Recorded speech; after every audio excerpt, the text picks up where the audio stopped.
Hello दोस्तों, मैं हूं प्रांजल। सभी का स्वागत करता हूं क्रिप्टो वेल के बिल्कुल फ्रेश वीडियो के अंदर। एनएफटी एक ऐसा ट्रेंड जो कहीं ना कहीं हम लोगों ने पिछली बुल साइकिल में अच्छा खासा देखा था, लेकिन एनएफटी क्या है कभी भी कम नहीं हुई। चाहे ओपन सी के आने के बाद से इसकी जो हाइप है वो हमेशा बढ़ती गई है एंड बहुत सारे लोगों ने इसके अंदर तगड़ा पैसा भी कमाया है। एंड यस, कुछ लोगों ने तो अपनी डेली फोटोज़ बेच के भी करोड़ों रुपए कमाए। तो शॉकिंग चीज़ तो डेफिनेटली क्रिप्टो में रहती है। लेकिन आज के वीडियो में आपको बताने वाला हूँ एनएफटी का एक ऐसा इंपॉर्टेंट प्रोजेक्ट जिसके ऊपर आप नज़र रख सकते हैं, क्योंकि उसका चार्ट मुझे बहुत ज़्यादा अच्छा लग रहा है। आप डेफिनेटली अपने रिस्क एंड रिवॉर्ड को मैनेज कर सकते हैं, क्योंकि मैं कोई फाइनेंशियल एडवाइजर नहीं हूँ, लेकिन मैं आपको चीज़ें बता सकता हूँ। अगर आपको पसंद आती हैं, आपकी एनालिसिस सही होती है, दैन आप उसके अंदर भी आगे की तरफ यहाँ पे बढ़ सकते हैं। तो अगर आप जानना चाहते हैं कि कौन सा टोकन है और कितना रिटर्न यहाँ पे दे सकता है, तो चलिए फटाफट से वीडियो को लाइक करिए, चैनल को सब्सक्राइब करिए। मैं बताता हूँ इस एनएफटी टोकन के बारे में।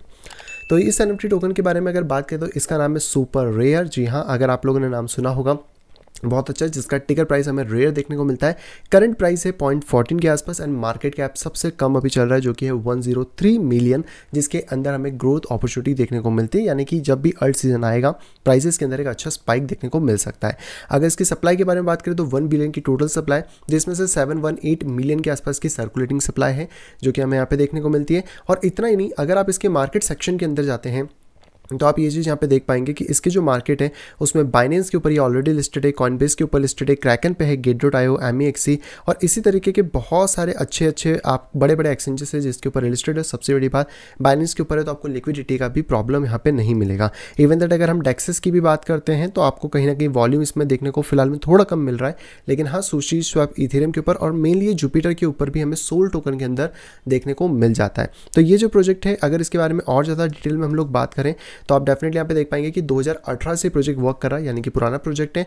मार्केट प्लेस पे ये है और इन्होंने 300 मिलियन की यहाँ पे टोटल सेल्स करी थी, जिसमें से जो आर्टिस्ट होते हैं उनको 180 मिलियन का यहाँ पे रेवेन्यू भी डिस्ट्रीब्यूट यहाँ पे किया था। और आप कह सकते हैं कि एक डिसेंट्रलाइज आर्ट मार्केट प्लेस है जहाँ पे कि आपको अलग अलग चीज़ें मिलती हैं, जैसे रॉयल्टी है, उसके बाद आपकी चीज़ें प्लस आपका डाउ गवर्नेंस है एंड बहुत सारी चीज़ें इस टोकन के थ्रू यहाँ पे होती हैं। क्योंकि जो रेयर टोकन होल्डर्स हैं वो ऑब्वियसली इसकी डाउ में पार्टिसिपेट कर सकते हैं। इसके बाद इसका प्रोटोकॉल है, इकोसिस्टम की फाउंडेशंस है एंड ढेर सारी चीज़ें जो कि यहाँ पे हमें देखने को मिलती हैं। इवन दैट अगर यूनिकनेस की बात करें कि इस प्रोजेक्ट में यूनिक क्या है, तो सुपर रेयर जो होता है वो क्रिएटेड एनएफटी मार्केट प्लेसेस जो कि गवर्न करता है रा टोकन। और हम सभी को पता है कि जो भी हमने टोकन पहले भी देखे उनमें कितना ज़्यादा पोटेंशियल था और कितना ज़्यादा रिटर्न उन्होंने हमें यहाँ पे दिया था। इवन दैट जो इनका इकोसिस्टम है वो भी रार यहाँ पे होता है, पूरा फोकस है इनोवेशन के ऊपर, एनएफटीज के ऊपर। इनका जो लैंडस्केप है वो भी हमें देखने को मिलता है। और अगर आप इनकी वेबसाइट के ऊपर जाते हैं तो आप ये चीज़ डेफिनेटली देख पाएंगे कि किस तरह जो बड़े बड़े आर्टिस्ट हैं वो अपनी एनएफटीज़ को इनकी वेबसाइट के ऊपर ही यहाँ पर रिलीज़ करते हैं, जहाँ पे कि आप अपने वॉलेट को कनेक्ट करके डायरेक्टली उसको बाय या सेल भी यहाँ पे कर सकते हैं। फिलहाल में मेरा नेट शायद थोड़ा सा स्लो है जिसकी वजह से पेज लोड नहीं हो पा रहा है। और इवन दैट अगर हम बात करें तो इनका ऑडिट भी यहाँ पे हो चुका है जो कि क्वांट स्टैम्प के थ्रू है, यानी कि आपको कहीं ना कहीं एक बेटर टोकन देखने को मिल रहा है जिसके कोड के अंदर भी बहुत सारे जो बग्स होंगे वो कहीं ना कहीं पहले से डिटरमाइन करे हुए हैं। अब देखो, इन फ्यूचर तो बग्स आते रहते हैं, वो एक अलग पार्ट है। और यहाँ पर आई थिंक मेरा नेट थोड़ा सा स्टक कर रहा है, इसकी वजह से इनकी वेबसाइट प्रॉपर्ली ओपन नहीं हो रही, पर आप जाके चेकआउट भी कर सकते हैं। अब बात कर लेते हैं इनके चार्ट के बारे में जो कि सबसे इंपॉर्टेंट है। तो इसका चार्ट थोड़ा सा लेंदी है। अगर आप यहाँ पर आते हैं कॉइन मार्केट कैप के ऊपर और यहाँ पे देखें तो लगभग ये टोकन 2021 में आया था सितंबर के अंदर। उस टाइम के बाद से आप सभी को पता है कि जो बीयर मार्केट था वो कुछ महीनों के बाद आ गया था, जिसके अंदर इसने थोड़ी सी परफॉर्मेंस दी एंड कंटिन्यूस ये प्रोजेक्ट डाउन रहा है एंड बहुत लंबे समय से इसका एक्यूमुलेशन चल रहा है। लगभग बात करें तो पिछले साल मई 2022 से लेकर ये एक्यूमुलेशन चल रहा है, मतलब उसके पिछले साल से 2 साल के आसपास का एक्यूमुलेशन हमें यहाँ पे देखने को मिल रहा है। और जब भी ऐसा किसी प्रोजेक्ट में होता है तो चांसेस हाई होते हैं कि वो प्रोजेक्ट आगे चल के एक अच्छा बेनिफिट दें। इवन दैट अगर कुछ लोगों के आइडियाज़ भी देखें तो इनका बहुत बड़ा एक फॉलिंग वेज सा बना हुआ है, आप डेफिनेटली इन आइडियाज़ को भी ट्राई कर सकते हैं। लेकिन अगर हम लोग चार्ट में आते हैं और देखते हैं कि ये वाला प्रोजेक्ट किस तरह वर्क करता है, एंड यस, नेट थोड़ा सा प्रॉब्लम दे रहा है तो मैं वापस से करता हूँ रिफ्रेश।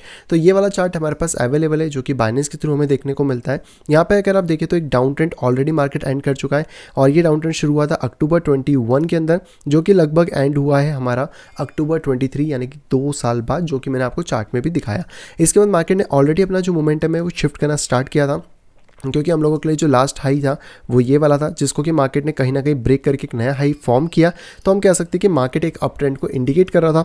उसके बाद मार्केट अपना पहला करेक्शन कर चुका है, यानी कि अगर आप वेव थ्योरीज को भी जानते होंगे तो हम लोग फर्स्ट वेव खत्म कर चुके हैं, सेकंड वेव भी खत्म कर चुके हैं और थर्ड वेव की स्टार्टिंग हो चुकी है, जो कि मार्केट को अप डायरेक्शंस में ले आ सकता है। इवन दैट अगर आप हायर हाई या हायर लो के कॉन्सेप्ट को भी वर्क करते हैं, जैसे कि मार्केट बुलिश है तो इस तरह हायर हाई या लोअर लो है तो इस तरह डाउन ट्रेंड में रहेगा, तो आप ये चीज़ भी यहाँ पे ऑब्जर्व कर पाएंगे कि जो डाउन ट्रेंड था, यानी कि मार्केट जिस तरह से नीचे आ रहा था, ये lower low lower high, lower low lower high, lower low lower high, lower low lower high, lower low lower high, lower low, उसके बाद मार्केट ने higher high, higher high, then एक और लो एंड देन नया high को यहाँ पे form किया है। ये दोनों हाई को आप एक में भी कंसिडर कर सकते हो, क्योंकि ये एक ही वेव का पार्ट है। तो higher high, higher low, higher high, और इसी तरीके से मार्केट का मोमेंटम शिफ्ट हुआ है। हालांकि अभी चांसेस हैं कि अगर अभी बिटकॉइन में कोई भी करेक्शन आता है या अल्ट्स में थोड़ा सा करेक्शन आता है तो ये प्राइसेस आपको और ज़्यादा सस्ते में मिल सकते हैं। इसके लिए हम जिस रेंज के अंदर वर्क करना चाहेंगे वो ये पूरी की पूरी रेंज होगी, जो कि 0.05 से 0.08 के बीच में रहने वाली है। यानी कि अगर मार्केट इस प्लेस तक आता है तो हम लोगों को एक अच्छा मोमेंटम मिल सकता है। अब अगर इसके टारगेट्स के बारे में बात करें तो देखो, मेजर टारगेट तो जो हम लोगों को देखने को मिलेगा वो इसका लास्ट हाई है, जो कि है लगभग $5 के आसपास में। यानी कि अगर आज की वैल्यू से भी हम बात करें तो हमारे लिए जो रिटर्न है वो 33x का हो सकता है। और अगर हम लोग मिनिमम वैल्यू की भी यहाँ पे बात करें तो ये पिछला हाई है, जो कि इसका $2.1 पे यहाँ पे है, जिसके अकॉर्डिंग अगर प्राइस की बात करें तो लगभग 14x का रिटर्न हम मिनिमम इस टोकन से एक्सपेक्ट कर सकते हैं। हालांकि अगर ये प्रोजेक्ट थोड़ा सा नीचे आता है, थोड़ा सा और करेक्शन लेता है और हमारे पास 0.08 तक आता है, तो यहाँ से जो हमारा मेजर लेवल होगा यानी $2.2 के आसपास का 2.1, 2.2, 23x, और अगर ये हाई तक जाता है अपने $5 यानी कि 56x का रिटर्न यहाँ पे देखने को मिल सकता है, जो कि अपने आप में ही एक अच्छा रिटर्न हो सकता है एज अ प्रोजेक्ट वाइज। अब अगर हम लोग यहाँ पे बात करते हैं रिक्स के बारे में, तो लगभग आप देख सकते हैं कि जो अभी की करंट प्राइस रिक्स है वो लगभग आपको 65-67% का देखने को मिलता है। और अगर यही रिक्स जो होगा ये आपका थोड़ा सा नीचे आ जाए, जैसे कि इस प्राइस के आसपास, तो यहाँ से ये रिक्स 50% से लेकर 45% के बीच में शफल यहाँ पे कर सकता है। यानी कि अगर आप रिस्क एंड रिवॉर्ड के हिसाब से काम करते हैं तो आपके पास रिवॉर्ड बहुत अच्छा है रिस्क के कंपैरिजन में। और अगर आप यहाँ पे अपने हिसाब से पोजीशन को कैलकुलेट भी करते हैं, जैसे कि अगर यहाँ पे प्राइस आता है और आप अपने स्टॉप लॉसेस को कैलकुलेट करके अगर चलते हैं, जिसमें कि आप अपने रिस्क को मिनिमाइज़ करें। अगर आपको ये नहीं पता है तो मैंने इस पर ऑलरेडी बहुत सारी वीडियोज़ बना रखी हैं पहले भी, जिससे कि आपको पता रहेगा कि आप जितना लॉस करना चाहो उतना ही होगा, लेकिन प्रॉफिट को आप यहाँ पे मैक्सिमाइज़ कर सकते हैं।